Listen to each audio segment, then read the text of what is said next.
Developers, welcome back to my channel once again and hope you all are doing well. I'm your friend Nikhil from India and today we are going to learn about the difference between two commonly used web services that are SOAP and REST.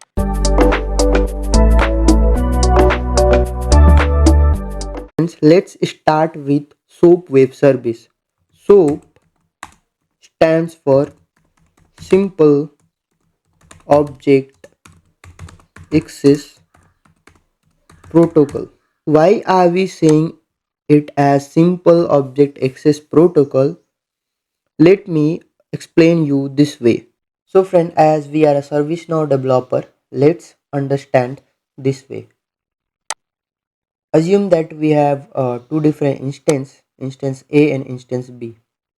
In instance A, there is a scope applications wherein we have script include that performs CRUD operation for the application one table that is available in instance A. What I want from the instance B applications, I want to read, update, and create records in the table that is available in the application 1 in instance A.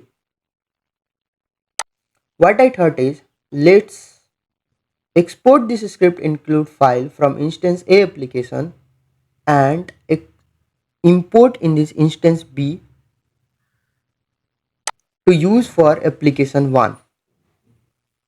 But if I'll do so, if I'll export this script include file from instance A and import in instance B for application 1, and if I will try to call the method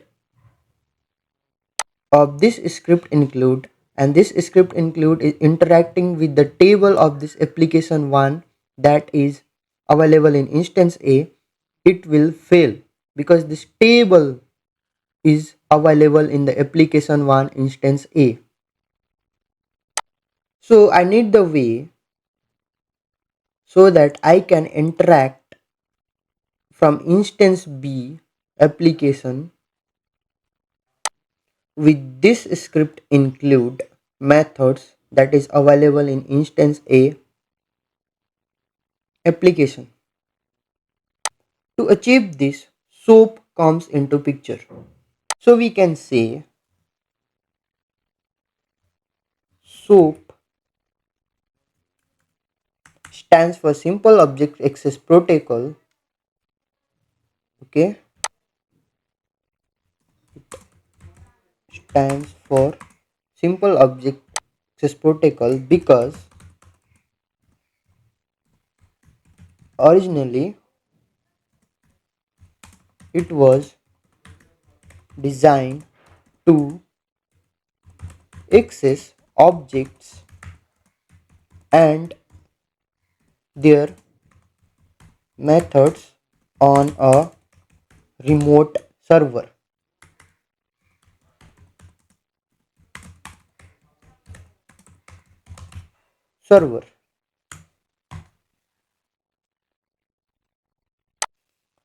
In programming language, object contains data and methods.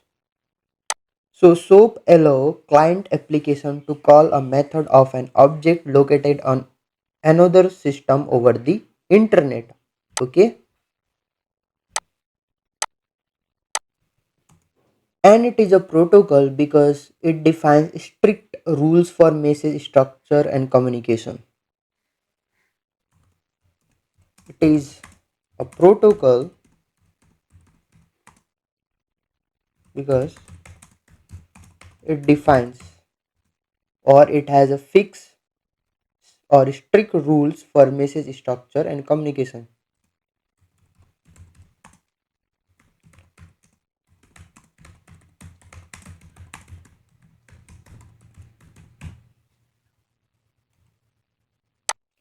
So here it is a protocol because it defines strict rules for message and communication. Rules like message must be in XML,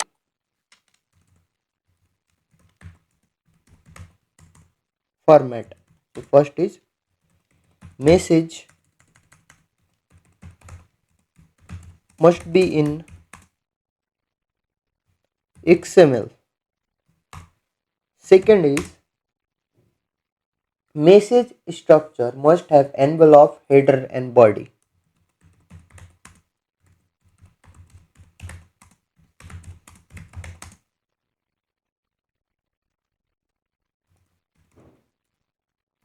Envelope, header and body tag.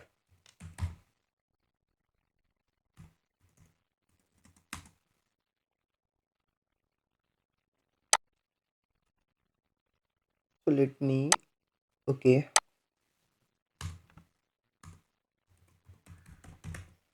example of SOAP XML request.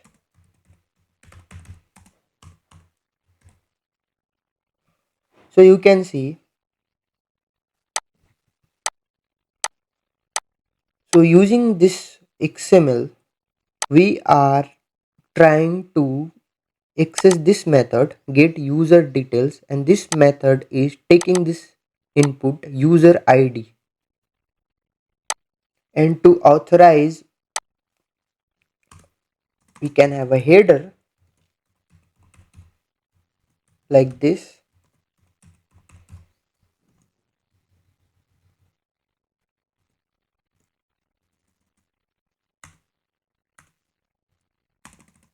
We have auth token,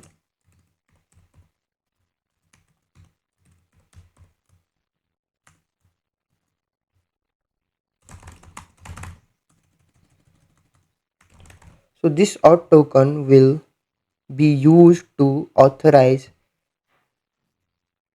to access user details, and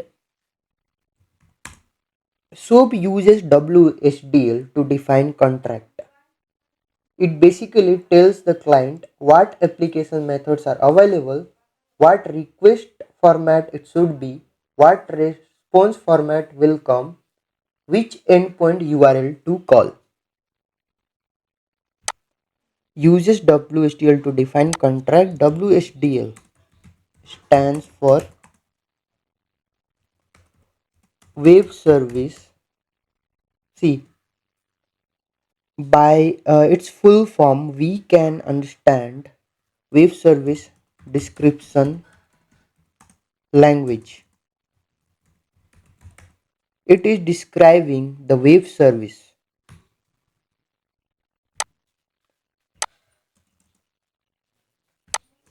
WSDL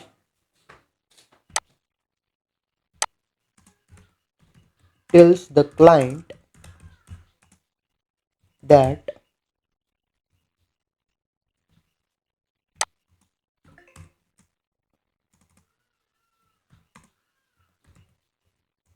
what operations are available.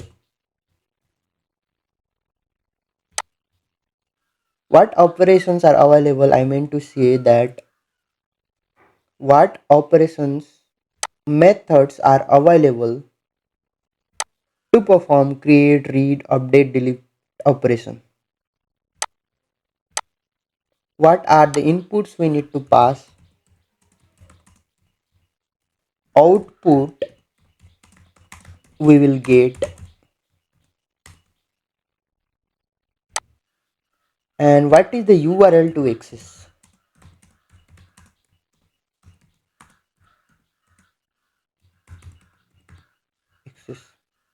So WSDL describe the web service that answer these four things, and it is a contract because both client and server have to follow these rules. Going back to this example, so in instance A we need a WSDL file to be created, and that same file we have to use in instance B to interact with this script include, which is available in application 1 in instance A. So WSDL is a contract between service provider and service consumer. Here the service provider, an application providing a web service, and the service consumer is an application using that service. And both service provider and service consumer have to follow the same rules to access the resources. And WSDL is an XML file that describes how to access and use a web service. Let me write down here.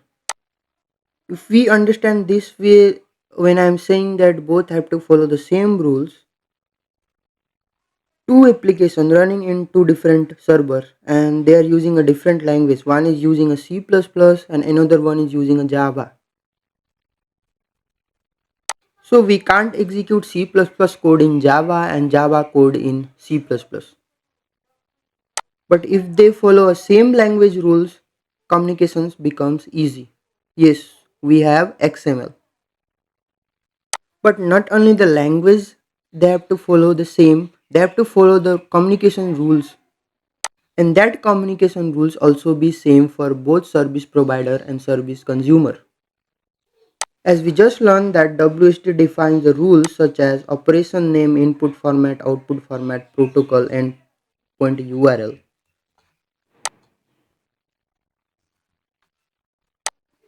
So let me bold this.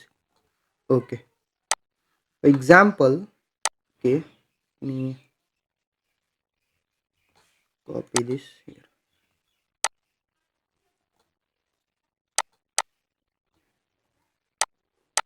Suppose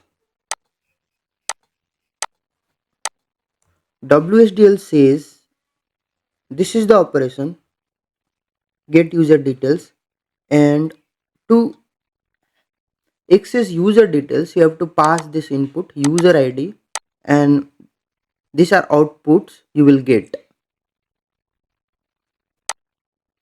So here the consumer has to pass user ID to access user details, but instead of user ID consumer pass username, then it will fail, means the communication will fail.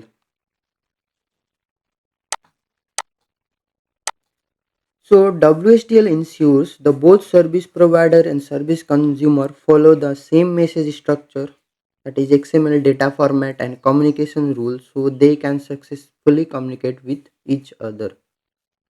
Here WSDL is describing about SOAP web services, right? But in case of REST web services, there is a documentation that describe how to make API calls, or we have open API specification.